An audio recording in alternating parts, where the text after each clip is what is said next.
नमस्कार दोस्तों, स्वागत है आपका न्यूज़ का यूट्यूब चैनल में। आज का इस वीडियो काफ़ी इंपॉर्टेंट है, जिसमें आज हम बात करने वाले हैं इथोपिया में सैन्य कार्रवाई के बारे में। आखिर इथोपिया में जो सैन्य कार्रवाई, केंद्र राज्य के ऊपर जो सैन्य कार्रवाई कर रहा है, उसके बारे में आपको बताएंगे कि आखिर ऐसा क्यों हो रहा है। उसके बारे में आपको विस्तृत रूप से मैप के जरिए बताएंगे। पीछे मैप बना है जिसमें मैंने आपको पूरी तरीके से इथोपिया के बारे में चीज़ें आपको बताई हैं, जिसमें आप इथोपिया से रिलेटेड सभी जानकारियों को आप इसमें देख सकते हैं।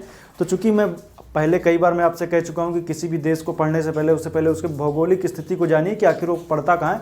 तो अफ्रीका महाद्वीप में पड़ता है। जब अफ्रीका के जब आप देखेंगे तो पूर्वी अफ्रीका को जब देखेंगे तो वहीं पर पड़ता है। ये अफ्रीका का ये हिस्सा है जिसमें आप हॉर्न ऑफ अफ्रीका इसको बोलते हैं। हॉर्न का मतलब सिंग होता है, तो अफ्रीका का सिंग। तो उसमें कौन कौन से देश आते हैं उनको हम देख लें थोड़ा सा। सबसे पहले तो इथोपिया आता है, सोमालिया आता है, जिबूती आता है और इरिट्रिया आता है। ये 4 देश आते हैं जिनको हॉर्न ऑफ अफ्रीका की संज्ञा दी जाती है। लेकिन चूंकि हम बात इथोपिया के कर रहे हैं तो आसपास के देशों के जो बाउंड्री बनाते हैं उनकी देशों की भी हम बात कर लेते हैं। तो इथोपिया से बाउंड्री बनाते हैं, मतलब जो सीमा बनाते हैं, कौन कौन से देश हैं। एक केन्या है, सोमालिया है, जिबूती है, इरिट्रिया है, सूडान है और दक्षिणी सूडान है। इतने सारे देश सीमा बनाते हैं। तो एक तो बात क्लियर हो गई कौन कौन से सीमा बनाते हैं। अब थोड़ा सा हम इसके भूगोल की बात करेंगे। जब हम देखेंगे तो इसका जो रीजन है तो आपको देखने को मिलता है कि एक तो यहाँ से रिफ्ट वैली गुजरती है। पहली बात तो ये यानी यहाँ से क्या होगी, यहाँ से रिफ्ट वैली गुजरेगी, बीच से होते हुए रिफ्ट वैली गुजरेगी। और इसका जो ये वाला हिस्सा है हाईलैंड, इथोपियन हाईलैंड के नाम जानते हैं, मतलब इथोपिया की उच्च भूमि। जो आप देखेंगे तो यहाँ पर आपको काफ़ी वगैरह ये सब चीज़ों की खेती आपको देखने को मिलती है। ये वाला ये काफ़ी हरा भरा रीजन है। बाकी जब आप इथोपिया के उत्तर में देखते हैं तो इसका प्रभाव आपको थोड़ा मरुस्थली देखने को मिलता है, क्योंकि बगल में आप देखेंगे तो रेड सी वगैरह भी देखने को मिलता है। तो ये वाला हिस्सा क्या है, मरुस्थली है। ये इथोपिया का उत्तरी हिस्सा कैसा है, मरुस्थली है, जिसमें दिनाकिल मरुस्थल देख लीजिए, चाहे वो ओगाडेन मरुस्थल ले लीजिए। सब उत्तरी हिस्सा जब आप देखेंगे तो आपको मरुस्थल देखने को मिलते हैं। बीच के हिस्से में जब आप देखेंगे तो बीच का हिस्सा थोड़ा सा पहाड़ी है और यहाँ पे नदियाँ कुछ इस तरीके से निकलती हैं कि बीच, जैसे श्रीलंका को आप देखते हैं उसी तरीके से बीच से निकलती हैं और आर पार मतलब सब तरफ बहते हुए चली जाती हैं। तो ये वाला रीजन आपको कुछ ऐसा दिखेगा, हाईलैंड ऊँचा क्षेत्र है ये वाला हिस्सा। बाकी के मैंने बताया ना कि ऊपर की तरफ देखेंगे तो इरिट्रिया है, यहाँ पे रेड सी है और ये क्या है, अदन की खाड़ी है। बीच में जो जलसंधि वो है बाब अल मंडेब की जलसंधि। ऊपर की तरफ आप देखेंगे तो यहाँ पर पड़ेगा यमन और उसके ऊपर आप देखेंगे ये यमन पड़ेगा। उसके और उधर चले जाएंगे तो पड़ेगा सऊदी अरब। ये पूरा देखेंगे तो ये अरब प्रायद्वीप है, यहाँ पे यमन, उसके बाद सऊदी अरब।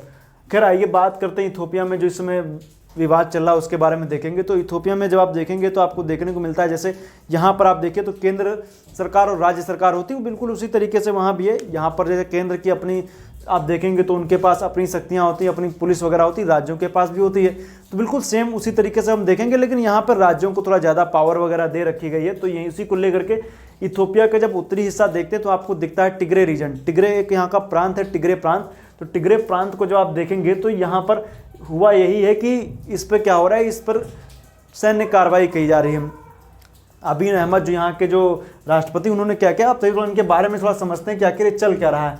तो इथोपिया में जो सैन्य कार्रवाई की गई है इसमें केंद्र वर्सेस टिग्रे, मतलब राज्य की बातें हो रही। तो आखिर हुआ क्या है, केंद्र सरकार राज्य को कह सकते हैं कि उनके ऊपर कुछ आरोप लगाए गए हैं कि ऐसी की वजह से हो रहा है।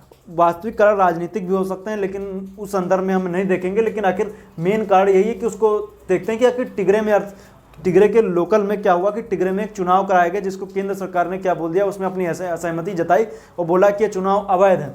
तो ये टिग्रे पर आरोप लगा। टिग्रे में भी आप देखेंगे जो पार्टी इसमें रूलिंग पार्टी है वो है टिग्रे पीपुल्स लिबरेशन फ्रंट।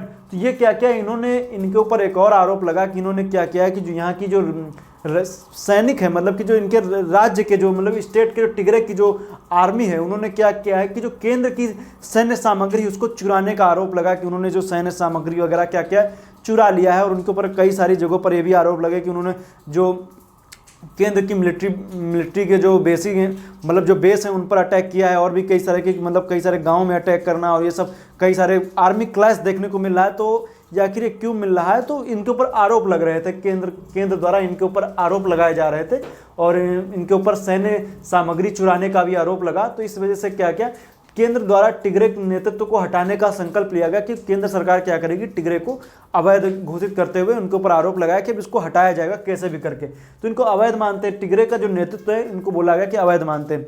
लेकिन इसमें क्या हुआ कि जो केंद्र और राज्य की जो लड़ाई है इसमें क्या हुआ कि सब आपस में मथने लगे। कहने का मतलब यही हुआ कि जो राज्य सरकार है उसके अपने दावे थे, केंद्र सरकार के अलग। लेकिन चूंकि केंद्र हावी था इसलिए राज्य सरकार के ऊपर कार्रवाई की गई और यहाँ के जो सैनिक हैं वो सैनिक आप देखेंगे तो इस टिग्रे रीजन के आसपास से जो सैनिक थे वो, ये देनाकिल रीजन अफार रीजन है, अफार प्रांत है इसका, ये टिग्रे है। और यहाँ के जो सैनिक वगैरह थे वो भाग करके सूडान जाने लगे।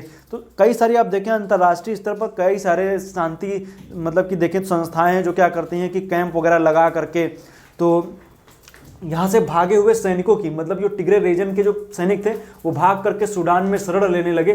तो सूडान में जब शरण लिया तो वहाँ पर क्या किया, उनके लिए राहत पैकेज वगैरह और राहत सामग्री पहुँचाने लगे, उनके लिए कैंप लगाने लगे। तो अंतर्राष्ट्रीय स्तर पर इथोपिया की काफ़ी ज़्यादा आलोचना भी हो रही है कि वो अपने मतलब कि कह सकते हैं कि जो अपने क्षेत्र में अशांति फैलाने का काम कर रहा है, ऐसी ऐसी बातें इथोपिया को लेकर के की जा रही।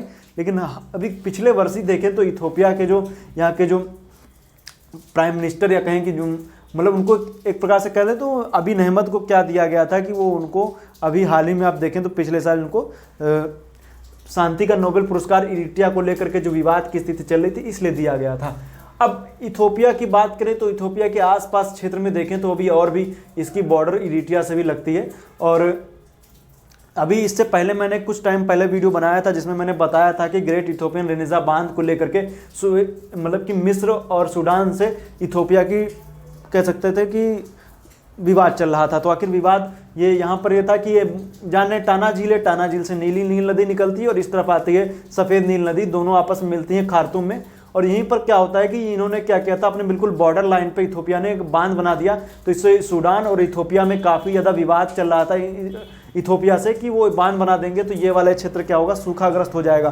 तो इथोपिया की अन्य देशों के आपसी देशों को हम लें तो इथोपिया की वैसे भी किसी देश से आपस में बन नहीं रही है, इन दोनों देशों से वैसे भी विवाद के कारण बना हुआ है। और सोमालिया का तो अपना अलग ही इतिहास है, वर्तमान के संदर्भ में कुछ बताने की जरूरत नहीं है सोमालिया वगैरह के बारे में।